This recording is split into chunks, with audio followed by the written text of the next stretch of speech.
예술의 전당에서 소노벨이 보이는 곳에서 뷰티풀 큐어 읽어보도록 하겠습니다.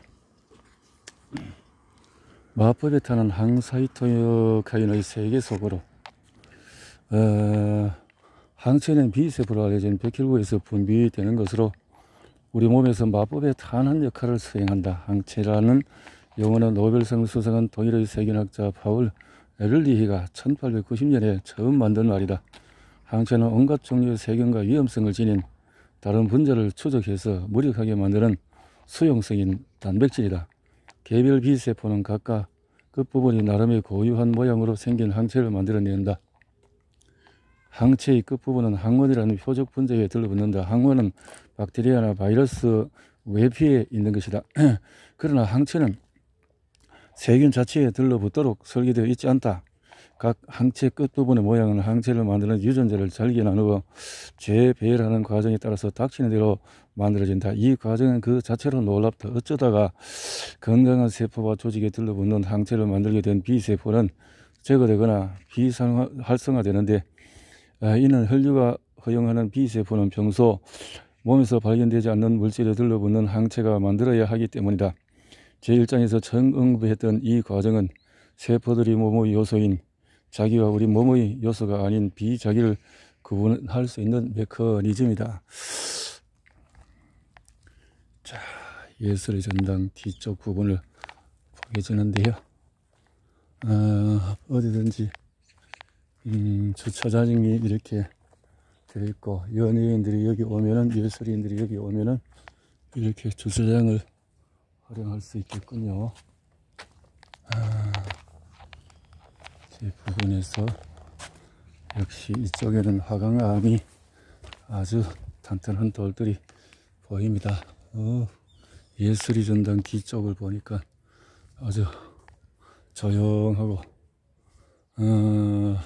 산에서 내려가는 좋은 음이온 수치가 팡팡하군요. 자, 더 상세히 말해 모든 B세포는 표면에 자체 버전의 항체를 갖고 있다. 이것이 1장에서 노렸던 B세포 수용체다. 이런 이유로 세포는 항체가 붙잡을 수 있는 무언가가 몸속에 있을 때 그것을 인식할 수 있다. 문제를 일으킬 소지가 있는 낯선 것에 들러붙을 적절한 항체를 갖고 있는 B세포는 유용한 항체를 대량으로 생산해서 몸속에 침입한 낯선 분자나 세균을 무력화할 수 있도록 증식하기 시작한다. 보통 사람의 면역계는 약 100억 개의 B세포가 있기 때문에 우리는 약 100억 개의 다른 모양 항체를 만들 수 있는 능력을 갖고 있는 셈이며, 이 각각의 항체는 몸속에 없던 것들을 인식함으로써 우리 몸이 알지 못하는 거의 모든 구조물에 대항할 수 있도록 항체를 생산해낼 수가 있다. 면역방어가 우리 몸에 낯선 세균, 심지어 전에 한 번도 존재한 적이 없는 세균과 싸우려면 항체 생산은 꼭 필요하다. 이런 항체 생산 메커니즘이 펠트만과 마이리의 연구 목적에 중요한 함의를 갖는 것은, 이것이 모든 동물이 자신과 다른 동물에게서 발견되는 단백질에 대항해 항체를 만들 수 있다는 것을 의미하기 때문이다. 따라서 TNF라는 사이토카인으로 면역력을 갖게 만든 생쥐는 인간의 사이토카인에 들러붙어서 작용을 중지시키는 항체, 즉 항사이토카인, 사이토카인 억제 항체를 만들 수 있을 터였다. 바로 이러한 항체를 만든 사람은 뉴욕대학교 의대과학자 얀 빌책이다. 빌책은 1933년 체코슬로바키아에서 태어났다.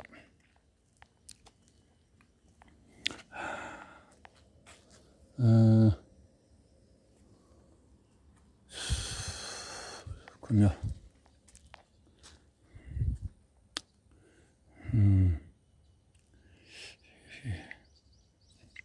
빌책은 유대인인 그의 부모는 가족의 혈통을 자랑스러워했지만 독실한 유대교 신자는 아니었다. 1942년 그의 가족은 유대인들이 당했던 모욕적인 규제에 면죄부를 받았다. 이들은 노란색 다윗의 별, 삼각형을 2개 짜맞춘 형태의 별 모양 표식을, 또 유대교와 이스라엘 상징 박해 대상 유대인을 식별하는 뜻으로 착용을 강요했던 식별 표식을 달고 다니지 않아도 되었고, 하던 일도 계속 할 수 있었다. 이런 면책특권,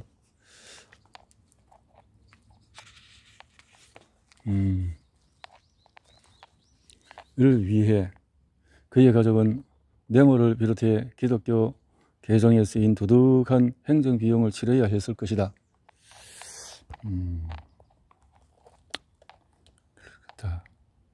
그러나 공식적으로 이들이 이러한 면책특권을 받은 것은 체코슬로바키아의 사정상 특정 직종의 사람들이 일을 그만두면 곤란했기 때문이었다. 빌책의 어머니는 안과 의사였고 아버지는 광업에 종사했다. 두 가지 일 모두 당시의 체코슬로바키아에서는 가장 중요한 직종이었던 모양이다. 빌책은 8살 때 가톨릭 수녀들이 운영하는 고아원으로 보내졌다. 보호를 위해서다. 1944년 독일 군대가 슬로바키아 레지탕스에 반란을 진압하자 빌책의 부모는 새로 세워진 강경노선의 정부가 자신들의 면책특권을 인정해주지 않을까 봐 노심초사했다. 빌책은 수개월 동안에 어머니와 함께 도시에서 멀리 떨어진 소장농과 고립된 마을의 은신처를 전전하며 나치를 피해 다녔다.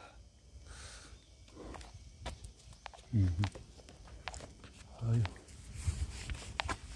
저기 공기는 산에서 내려오는 공기가 너무나 좋네요. 저기 예술의 전당 뒤쪽 부분이 되겠는데, 저기 너무 좋아. 여기서 한 편을 마무리를 하도록 하겠습니다. 빌책의 어머니는 이렇게 전쟁이 끝나자 가족이 다시 모이게 되었고, 빌책은 공산주의 체하에 된 체코슬로바키아에서 의대생이 되었다.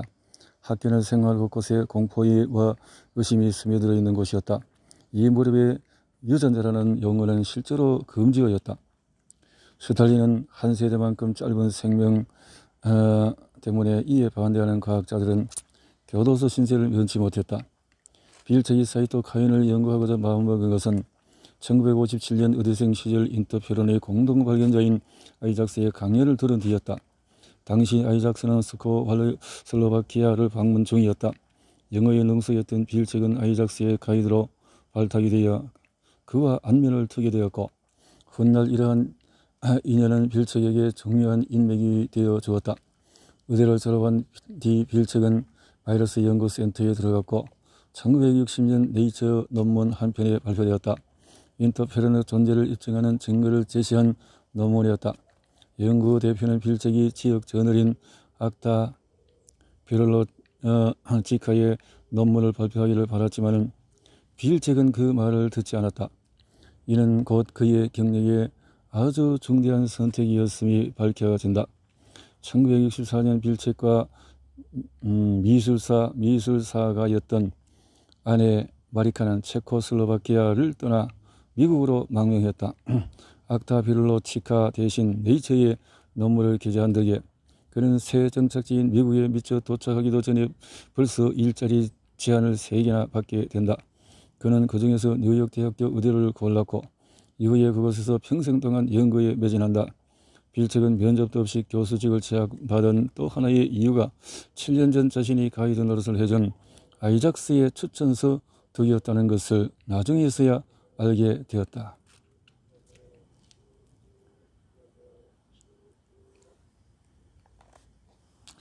빌책의 인생 역정은 고난과 역경을 딛고 놀라운 업적을 이루어낸 영웅서사다. 빌책은 TNF 억제 항체를 만들어 받은 수익금으로 빌책 재단을 설립했다. 빌책 재단은 미국으로 이주 온 이민자들의 사회 기여를 장려하고 뒷받침한다. 2005년에 그는 이 항체를 만든 덕에 큰 돈을 벌었고 뉴욕의 한 의료 연구소가 받은 것보다도 많은 기부금을 뉴욕 대학교 의대에 기부할 수 있었다. 자그마치 1억 500만 달러라는 거액의 기부금이었다. 이 돈으로 교수를 새로 채용하고 연구소 장비를 바꾸고 학생 기숙사를 짓고 연구비와 장학금을 조성하는 등 많은 일을 할 수 있었다. 아주 가끔씩 학계에서의 경력은 근전상의 이익으로 이어지기도 한다. 물론 빌책은 이런 생각 자체를 비웃으며 부자가 되는 걸 인생의 목표로 삼은 적은 단 한 번도 없어요. 솔직히 난 아직도 그게 좀 쑥스러워요 라고 말한다. 빌책은 TNF 억제 항체를 만들기 위해서 먼저 생쥐에게 주사할 인간 사이토카이닌 TNF를 구해야 했다. 1985년 말 제넨테크 기업은 TNF 유전자를 분리해냈고 박테리아의 유전자를 발견시킴으로써 상당량의 단백질을 얻어냈다. 빌책은 1988년 이 단백질 샘플을 얻었다. 다른 프로젝트에서 제넨테크와 협업 중이었기에 가능한 일이었다. 그는 그 다음 생쥐를 이용한 항체를 만들기 위해 1975년 케임브리지에서 세자르 밀스테인과 게오르 게스 켈러가 밝혀낸 방법을 따랐다.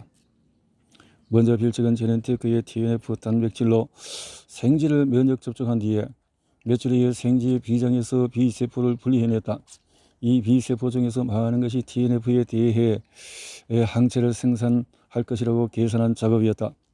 생쥐의 몸 밖으로 나온 B세포는 오래 살아남지 못한다.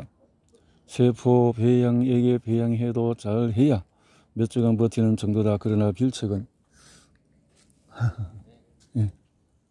묘책을 통해 B세포가 계속 날아남도록 하는 데 성공을 했다. 이때 사용한 방법이 밀스테인과 켈러가 고안해낸 노벨상 수상에 빛나는 묘책이었다. 그 비밀은 B세포를 골수종 종양세포와 융합해서 혼성세포라는 새로운 세포를 만드는 것이었다.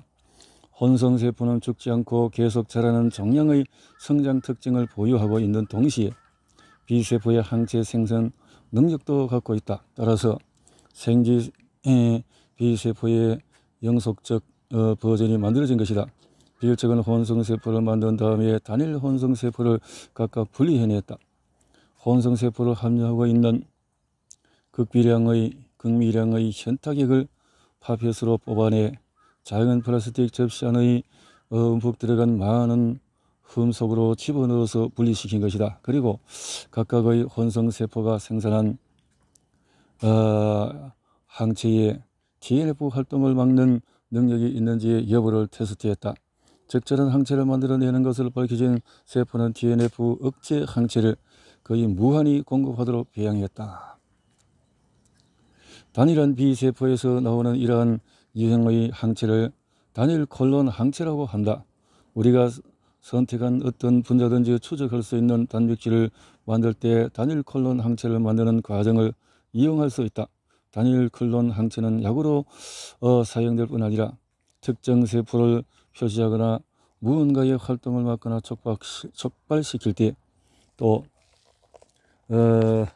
무언가의 분비량을 살피는 등의 갖가지 실험에도 활용된다. 어느 전문 연구자는 단일 클론 항체만큼 흥미진진하게 과학자의 창의력을 자극하고 목표를 설정하여 성공을 꿈꾸게 하는 시약은 없다라고 말한다. 빌책은 신생업체였던 센터코와 한참 전부터 자신의 연구소에서 만든 항체로 시판용 응용 물질을 개발하기로 합의해 둔 상태였다.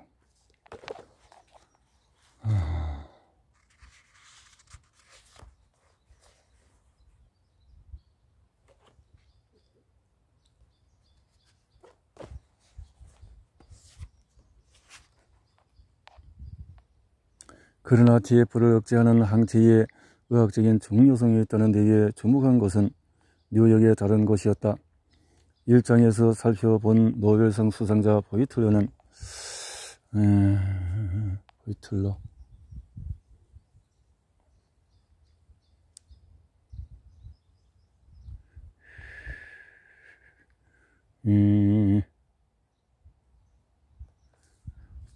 토울 유사 수용체가 박테리아를 추적한다는 발견에 공헌한 인물로서 경력적 장기 시절에 로컬레 대학교 병원에서 에디슨이 사람이와 함께 연구하면서 TNF의 생쥐 버전을 발견했다. 1985년 그는 TNF가 폐혈증을 겪는 생쥐 안에서 생성된 사이토카인 중의 하나라는 것을 발견했다. 폐혈증은 박테리아 감염으로 면역 반응이 지나치게 심해져서 생기는 질환이다. 여기서 중요한 점은 보이틀러와 세라미가 TNF를 차단하면 생지의 폐혈증 증상을 막을 수 있다는 것을 발견했다는 사실이다. 폐혈증 증상에 혈압 하강이 포함될 경우에 폐혈성 쇼크라 한다. 혈압 하강 증상에 걸린 환자는 단 몇 시간 만에 사망할 수 있다. 폐혈증 환자는 항생제 치료가 잘 듣지 않는다. 폐혈증이 미국의 병원 치료에서 차지하는 비용은 최대 수백억 달러에 달한다. 센터코너님이 폐혈증 치료제를 자사의 주안점으로 삼겠다고 공언해 놓은 상태였다. 이들은 보이틀러와 세라미의 연구를 시작점으로 삼아서 TNF를 차단함으로 폐혈증 치료제를 만들어 보고자 했다. 생쥐에게서 만든 빌책의 TNF 억제 항체를 인간에게 바로 사용할 수는 없었다. 인간에게서 자연스레 만들어지는 항체와 잘 맞도록 변형이 필요했다. 그렇지 않으면 항체 자체가 인간의 몸에 이질적인 물질로 인식되어서 오히려 면역 반응을 초래할 수 있기 때문이다. 이러한 부작용을 피하기 위해서 생쥐의 항체의 유전자 일부를 인간의 유전자와 결합시켜 절반은 생쥐, 절반은 인간의 성질을 가진 항체를 만들었다.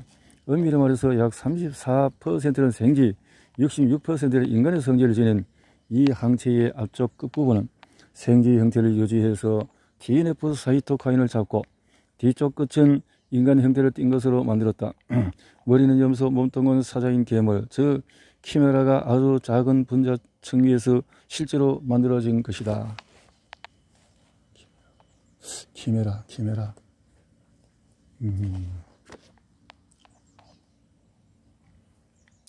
1991년 센터코어는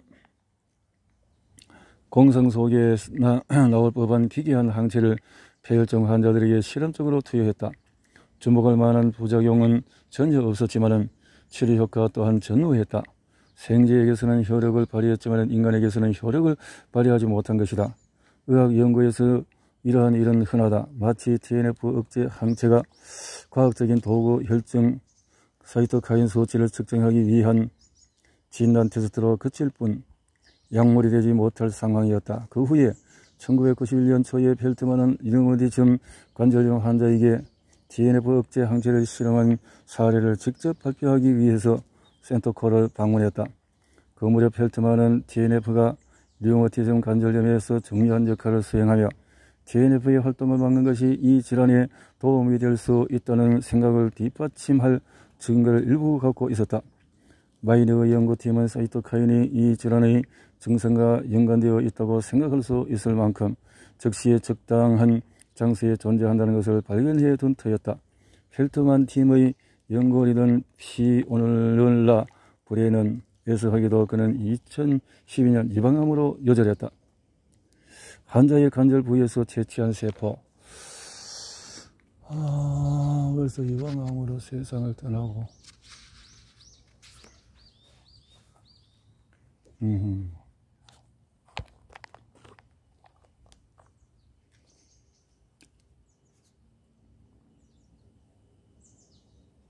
실험 결과 이렇게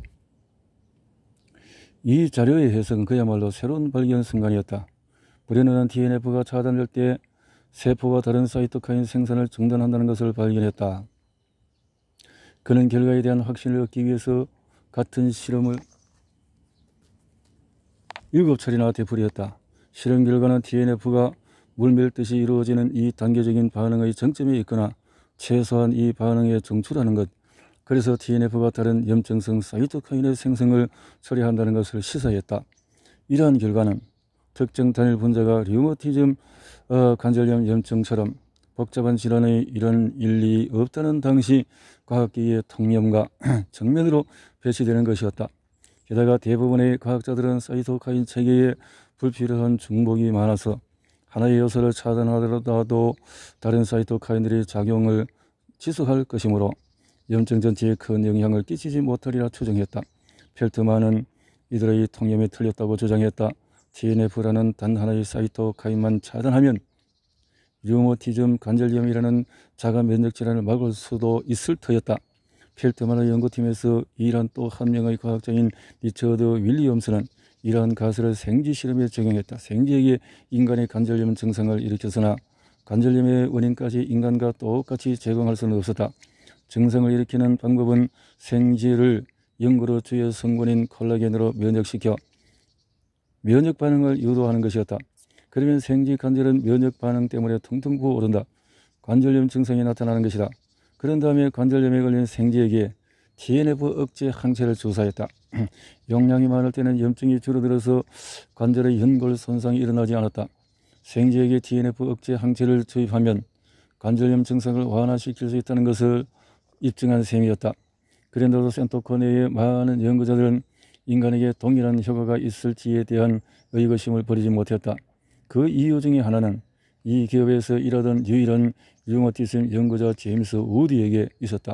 그는 류머티즘 관절염에 효과를 낼 수 있는 치료 방안에 대해 나름 강구해둔 바가 있었다. 우디가 준비한 계획은 센토코가 펠트만의 생각을 받아들이도록 채비를 해두자는 것이었다. 일명 짐이라는 불리는 우디는 런던에서 펠트만의 지도 아래 박사학위 과정을 연구했던 인물이고 이제 센토코의 과학분과 최고 책임자로 일하고 있었다. 그는 펠트만의 생각이 마음에 들었다. 사실 그는 이러한 기회가 오리라는 것을 이미 알고 센토코의 책임 연구원 자리를 수락했던 것이어서 펠트만을 센토코의 다른 프로젝트에 참여시킴으로써 회사의 펠트만이라는 인물을 낯설어하지 않도록 준비해 두었다.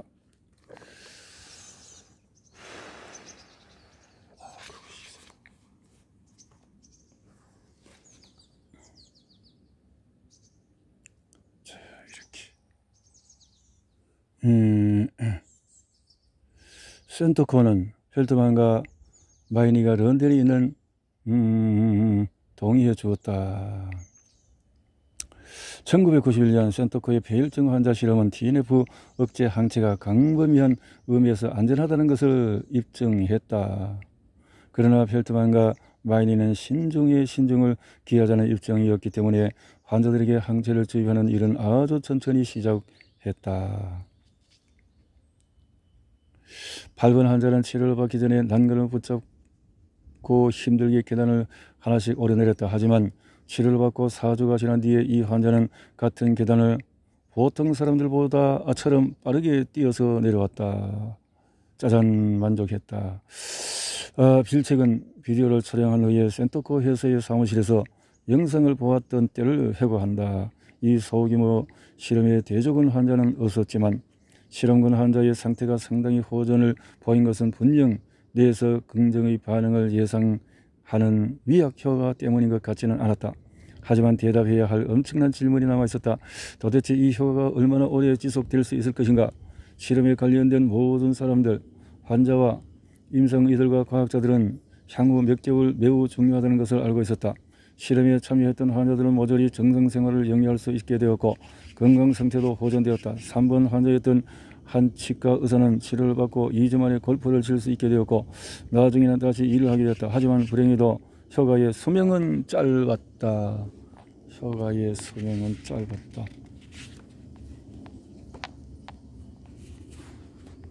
모조리 재발했다. 그렇군요.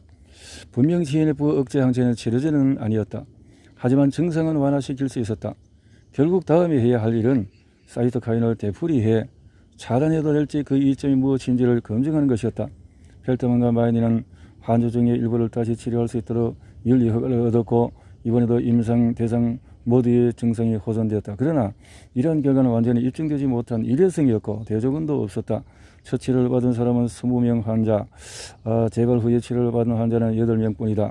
이는 과학적 실험으로 유용한 정보를 주었지만은 의학적인 진보라는 점을 입증하려면 본격적인 무작위 피실험자, 배열과 이중 맹금 등의 임상시험이 필요했다. 공식 첫 실험의 결과는 분명했다. TNF 억제 항체는 류머티즘 관절염 환자들의 상태를 호전시킨 것이다. 펠트만과 마이니가 예상한 대로 환자들의 혈액에서 일어난 작용의 상세한 분석을 통해 항체가 효력을 발휘했던 사실이 드러났다. 사이토카인 하나를 차단함으로써 다른 염증성 사이토카인의 생성이 감소했고, 생체 검사 결과 또한 병든 세포로 들어가는 면역세포의 수가 줄어들고 있다는 것을 명확히 보여주었다. 펠트만은 생체 검사를 실시하고 모든 환자의 혈액 400ml를 분석하는 등 환자들의 변화를 상세히 분석한 이유가 실험의 주체가 기업이 아니라 학자들이었기 때문이라고 생각을 했다.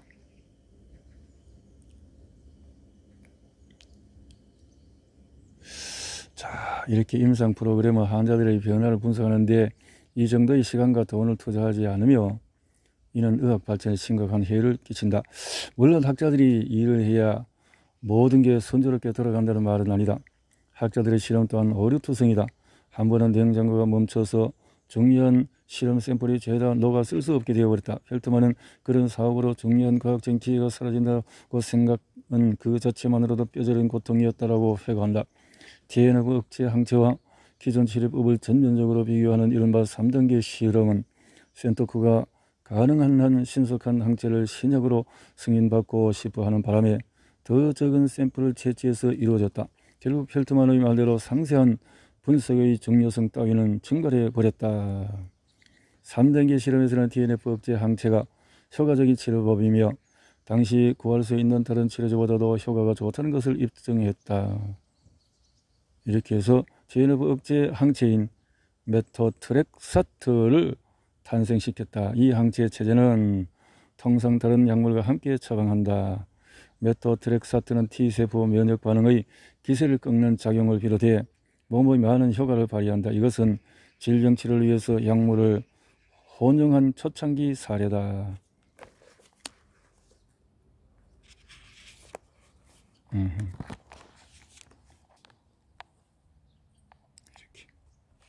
이렇게 되셨다는 거죠.